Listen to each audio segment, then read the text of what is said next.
Howdy folks, and welcome back. In the forthcoming update 2.2 to World of Tanks Blitz, we will have another map update. This time the lucky map is Desert Sands, and I have to say that I'm really glad to see it. Desert Sands, with its wide open desert area and shotgun blast pattern of buildings in town, was not usually a place where epic battles erupted. Usually one flank or the other would get overrun, and with no defensible positions for the outnumbered team to fall back to, the end was both near and predictable. Well, that's all changed with this update. The desert has an abundance of good terrain cover. It creates opportunities for stealthy approach as well as defensible positions, that an outnumbered group could defend until they were relieved by their teammates. Town also offers massively improved building placement, something that allows a beleaguered outnumbered team to put up a good last stand type of fight and possibly carry the day. A more logical building placement for both teams ensures that enemies can only enter your defensive ring from known locations, making this much easier to defend than the previous version of the map where your sight lines were very limited if you were in town and enemies could approach from far too many directions.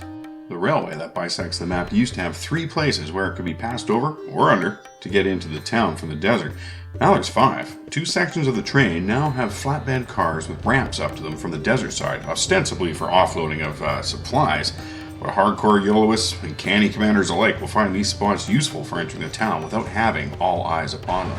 Now the cap was always a difficult place on this map, but the cap itself now is more dangerous than ever. There is no cover whatsoever around the cap any longer, so you better be prepared for a tough slog to win by capping.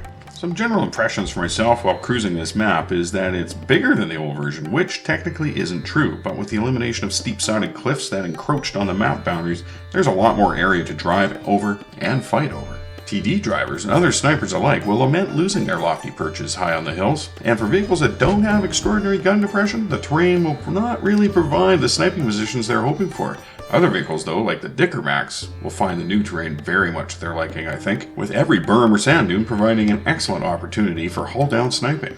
Well, folks, that's all the time I have for now. I really think this new map configuration is going to be a winner and will completely change the gameplay that was getting annoyingly similar time after time with the old map. Not only that, this one has a ton of cool stuff to look at as well. Thanks for stopping by and watching. I'll catch you next time.